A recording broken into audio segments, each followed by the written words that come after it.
Good morning all of you. आज की class में हम करेंगे क्वेश्चन नंबर 4। ये क्वेश्चन आंसर सीरीज चल रहा है पे बैक पीरियड मेथड का। चैप्टर है कैपिटल बजटिंग, जिसमें आपको 5 टेक्निक्स करने हैं। पे back period, accounting rate of return, net present value और या जिसको एनपीवी भी बोलते हैं, पीआई प्रॉफिटेबिलिटी इंडेक्स और आईआरआर मेथड। ये 5 अलग अलग मेथड से हम लोग को क्वेश्चंस बनाने हैं, जिसमें अभी हमारा पहला मेथड चल रहा है पे बैक पीरियड मेथड। और पे बैक पीरियड मेथड में अब तक हम लोग 3 क्वेश्चन कर चुके हैं, क्वेश्चन नंबर 1, 2 एंड 3। तो ये 4th क्लास है। इसके पहले वाली लेक्चर अगर आपने नहीं देखा है तो स्टार्टिंग से इंट्रोडक्शन पार्ट को देखिए, तभी आप समझ पाएंगे। क्वेश्चन काफ़ी आसान है, लेकिन उसके पहले वाली टॉपिक्स आपको समझना पड़ेगा। आइए क्वेश्चन बनाते हैं। Question number 4, Anvil Limited wants to purchase a machine if its cost is recovered within 5 years. On the basis of following information, tell whether the machine should be purchased or not.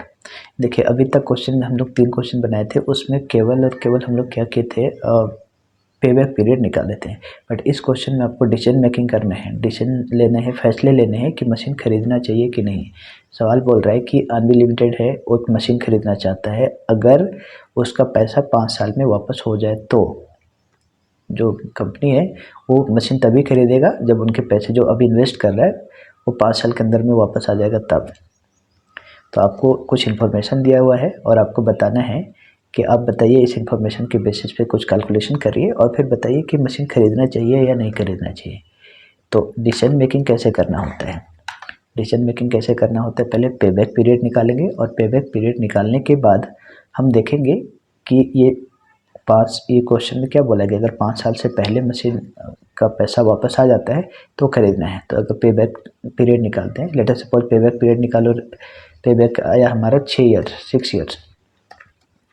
तो question में क्या बोला है कि Anvil limited सिर्फ तभी खरीदेगा machine जब 5 साल के अंदर में पैसा वापस होगा। जबकि आप पे बैक निकाल रहे हो तो आपका 6 साल आ रहा है, तो बोलेंगे मशीन नहीं खरीदना चाहिए। और वहीं पर अगर 5 साल से कम आया पे बैक तो बोलेंगे यस, मशीन खरीदना चाहिए। तो आंसर यस या नो होगा। तो उसके लिए आपको पहले पे बैक पीरियड निकालना पड़ेगा।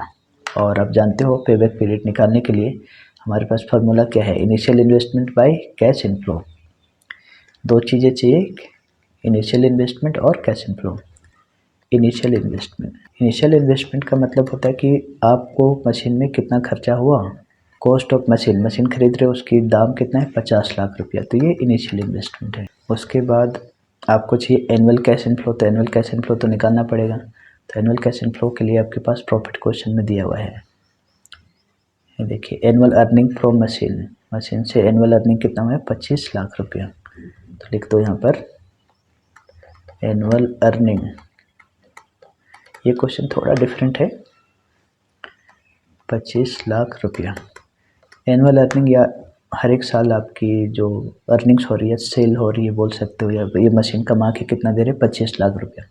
लेकिन उसमें कुछ खर्चे वर्चे भी हो रहे हैं। जैसे क्या खर्च हो रहे हैं, वेरिएबल कॉस्ट खर्च हो रहे हैं, एनुअल फिक्स्ड कॉस्ट भी खर्च हो रहे हैं। तो ये जितना भी खर्चे है उसको माइनस करिए। एनुअल अर्निंग में से माइनस करेंगे वेरिएबल कॉस्ट। वेरिएबल कॉस्ट है 20% ऑफ रेवेन्यू, जितना रेवेन्यू आ रहा है, पैसे इनकम हो रही है उसका 20%।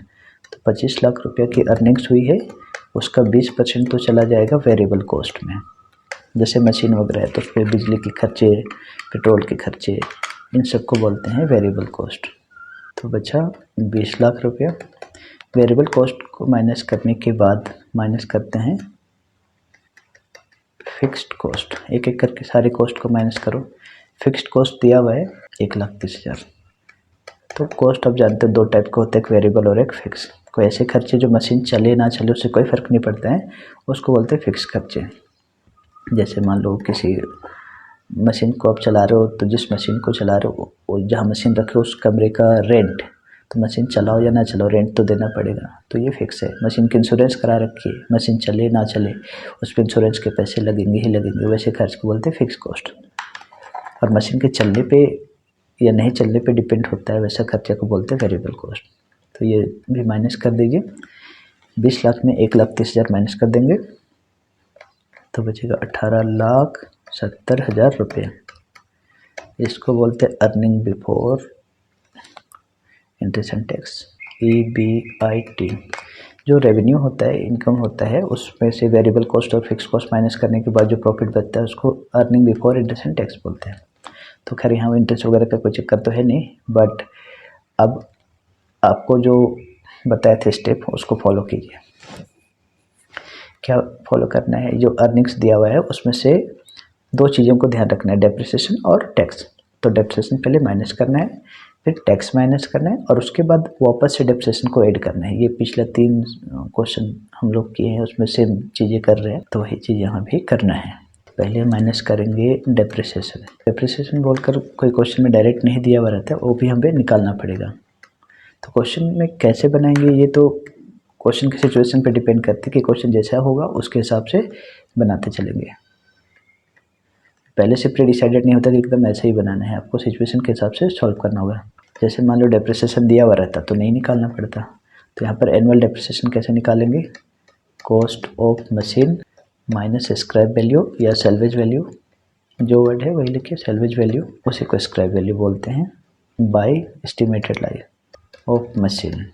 तो मशीन की कॉस्ट है 50 लाख रुपीज़, स्क्रैप वैल्यू है, अगर आप इसकी लाइफ है 5 ईयर, 5 ईयर के बाद बेचोगे तो मिलेगा 80,000 रुपीज़, और उसकी लाइफ है 5 ईयर्स। तो 50 लाख में अगर आप 80,000 माइनस करोगे तो 49,20,000 एंड डिवाइडेड बाई बचेगा 9,84,000। ये हो गया डेप्रिसिएशन का अमाउंट। तो इसको एड बैक कर देना है, और सॉरी डेप्रिसिएशन माइनस करना है। पहले अभी तुमने माइनस किया ही नहीं है, तो स्टेप देखिए। पहले आपको क्या करना है, डेप्रिसिएशन माइनस करो, फिर टैक्स माइनस करो, और फिर डेप्रिसिएशन को ऐड करो। तो हमने तो अभी माइनस किया ही नहीं था, तो इसको करेंगे माइनस 18,70,000 माइनस 9,84,000। माइनस करने के बाद आ रहा है 8,86,000। अब इसमें माइनस करना है टैक्स, और टैक्स की रेट जो है वो कितना है? टैक्स की रेट है 50%। तो 8,86,000 का 50% कर दो माइनस 4,43,000 माइनस कर देना है। माइनस करने के बाद बचेगा सेम अमाउंट 4,43,000, क्योंकि 50% माइनस कर रहे हो तो वही अमाउंट बचेगा। अब इसको माइनस करने के बाद दोबारा से कर देना है ऐड बैक डेप्रिसिएशन को। तो ये डेप्रिसिएशन और टैक्स वाली चीज़ को आपको समझना होगा एनुअल कैश फ्लो निकालने में। डेप्रिसिएशन माइनस करना है, उसके बाद टैक्स माइनस करना है, इसी सीक्वेंस में है, और फिर टैक्स जैसे ही माइनस करते वापस से दोबारा आपको डेप्रिसिएशन को प्लस कर देना है। तो डेप्रिसिएशन जितना आपने माइनस किया था उतना प्लस कर दो, 9,84,000। अब इसको जोड़ दीजिए, यही आएगा आपका एनुअल कैश इनफ्लो। ओके, तो इसको दोबारा से वापस ऐड करने पर आया 14,27,000। इसको बोलेंगे एनुअल कैश इनफ्लो। अब एनुअल कैश इनफ्लो आ गया है और इनिशियल इन्वेस्टमेंट 50 लाख रुपया है। अब निकालिए पे बैक पीरियड। देयरफॉर पे बैक पीरियड बराबर होता है initial investment annual cash inflow. Initial investment है 50 लाख रुपीज़ और एनुअल कैश इनफ्लो है 14,27,000। इसको कर देंगे डिवाइड। आंसर आ रहा है 3.5 ईयर्स।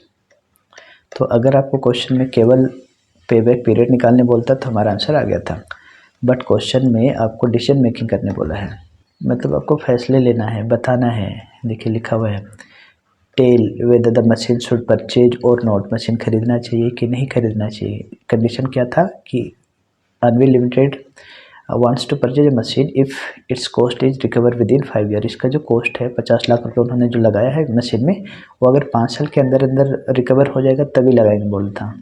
बट हमने जो कैलकुलेशन किया तो उससे पता चला कि 5 साल तो नहीं बल्कि 3.5 ईयर, 3.5 साल में ही पैसा आपको वापस हो रहा है। तो आंसर क्या होगा? यस, मशीन को खरीदना चाहिए। तो आप कंक्लूजन में लिखिएगा since pay back period is less than 5 years. 5 साल बोला था ना कंपनी में, 5 साल पैसा वापस होगा तो खरीदेंगे, तो 5 साल से तो कम है, तो वही लिखना है since pay back period is less than 5 years hence company should purchase this machine. ऐसे आपको डिसीजन मेकिंग करने होते हैं। तो ये हो गया आपका question number 4 done. Thanks for watching. मिलते हैं हम लोग नेक्स्ट लेक्चर में अगले क्वेश्चन के साथ।